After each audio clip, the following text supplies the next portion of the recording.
history of tennis, without question. And he's a better player. But he's not a smart tennis player.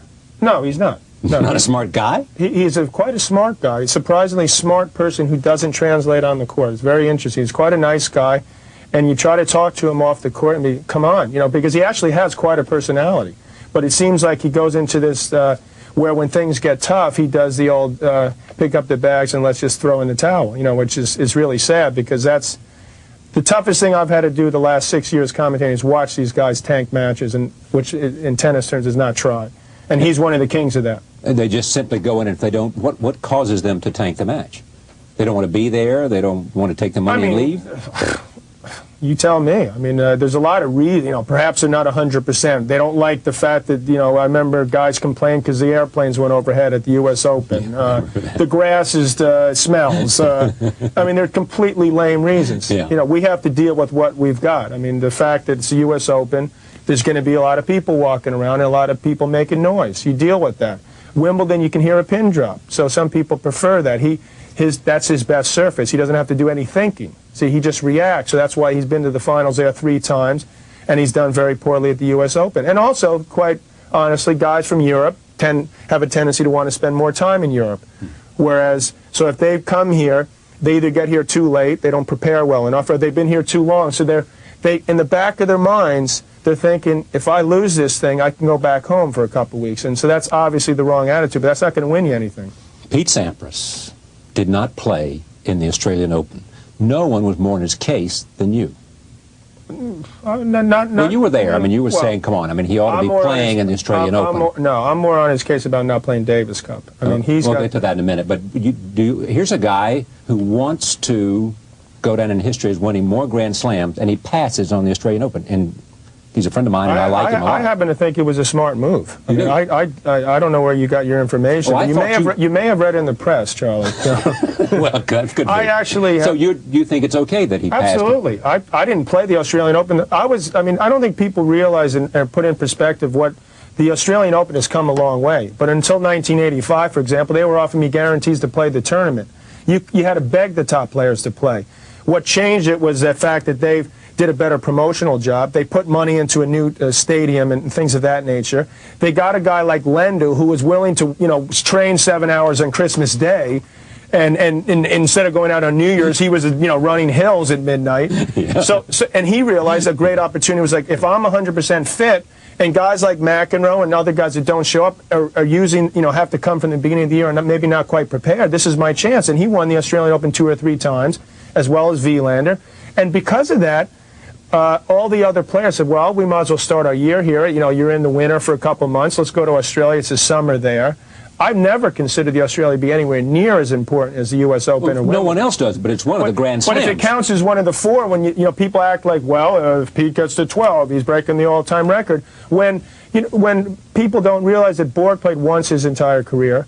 I didn't play the first 7 years of my career. Connor's only played once. Gerolaitis, God rest his soul, only played a couple times. There's not a history of the people supporting the event until the late 80s. Now, I give them a lot of credit for bringing the level up, as well as the French Open.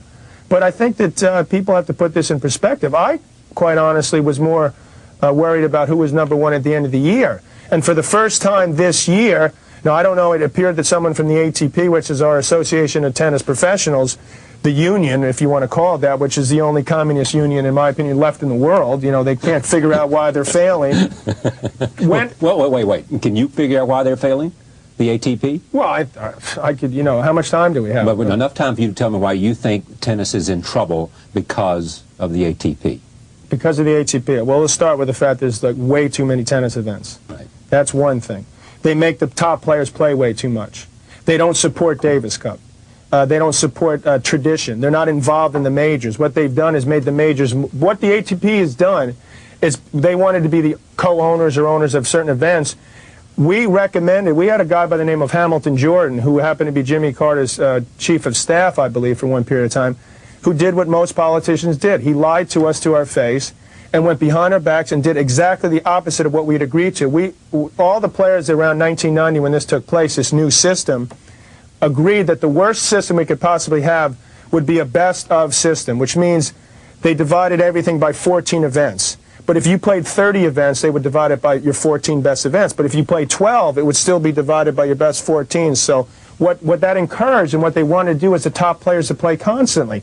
Well, that's part of why you see a lot of guys throwing in the towel, because they realize, well, I'll play in 27 tournaments. I can lose first round in 7 or 10 of them. Yeah. And if I have 15 decent results, I'm going to be in the, I could be in the top 10 or even higher. So what do you want to do about the ATP?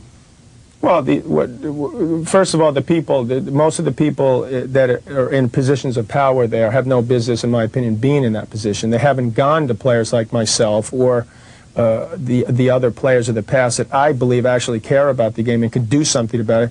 That could give Pete Sampras a little nudge. Hey, come on, Pete, let's, play Davis Cup. Yeah, for example. All right, let me switch to Davis Cup. You are saying you are almost campaigning for the job of captain of the Davis Cup. You want the job. Actually, I was campaigning for playing. No, I know you're doing that, but let's get to captain first. No, you'd rather play than be captain, or you'd rather captain be play? I'd rather play at the moment and then be captain. You don't want to play singles, you want to play doubles. Yeah, I'm not in condition to play best of 5 set singles. But you believe that you could play doubles as well as anybody who's playing Davis Cup doubles? As badly as anyone's playing right now, to be honest. I know, I said I can lose just as easily as they can lose, and I could bring some energy and some interest in the game, and I believe I can. To be honest, it's not saying much that I'm one that I consider myself to be better than the doubles players playing. I don't really. Most top singles players, not just the Davis Cup, but on the tour. Davis Cup, tour, you name it. And you're as good a doubles player as you see playing. No question in my mind. But that, as I said, that's not saying much. Not most of the top players don't play, and when they do, they just use it as a little warm-up tool, and they'll go in the tanker or throw in the towel when it's appropriate. Or if they happen to lose, like Patrick Rafter did early in the Australian Open, he turns around, and the best way to I've always felt the best way to get over a singles loss is to get back out there in the doubles court, get your game back on track, and win a tournament. I've always supported doubles and love it, but it's embarrassing to watch how pitiful it is. I think I read where Gullickson said he would consider this, so you may be coming in. Well, as I mentioned earlier, Charlie, my wife is pregnant, and it's actually fairly close to the tie, and because of that, I needed a call before, this is 2 months ago that I was campaigning, as you put it, and I haven't heard any calls, and I don't expect that to happen. I mean, I don't know. People sometimes say to me, well, John, go out in there and play a couple tournaments and prove yourself against some of these players. And I'm not prepared to do that. Now, if he said to me, listen, I want to pick you for Davis Cup, but I'd like to see you play a couple doubles events to get yourself ready, I would certainly consider that. But at this point, it's too late. It's probably too late anyway, because I have responsibilities that are more important than Davis Cup, and I left the Davis Cup on a great note. One of my greatest notes was playing doubles the last year I played in '92. The squad at the end of the year was me, Andre, Pete, and Jim Courier. Couldn't have been a better team. I played doubles with Pete. We were down 2 sets to love in the final. I had just been separated. I had all my friends, family, teammates, country behind me. I don't think I could have played had I not had that support system. And Pete even said he loved me after we won. So, but Pete's not playing, and you don't think that's a very good idea. You think Pete should be playing. You think Andre should be playing. Well, Andre's played more than Pete. I know, but you think both of them should be playing. Absolutely, but Pete's. It's tragic. Pete's one of the greatest. I mean, there's no doubt that Pete is one of the greatest players of all time. And to see him not play, it puts a dagger in the heart of a tradition that I think tennis needs, given the fact that tennis has gotten far less, what appears to me at least, interesting, and quite frankly, less people watch it, less people play it, and there's less interest overall. So you got to do something to jumpstart this. And to say, I don't care about representing my country because I'm going to go play some rinky-dink event in Hong Kong for double the money that no one's ever going to know about or care about, I honestly don't understand where he's coming from. You also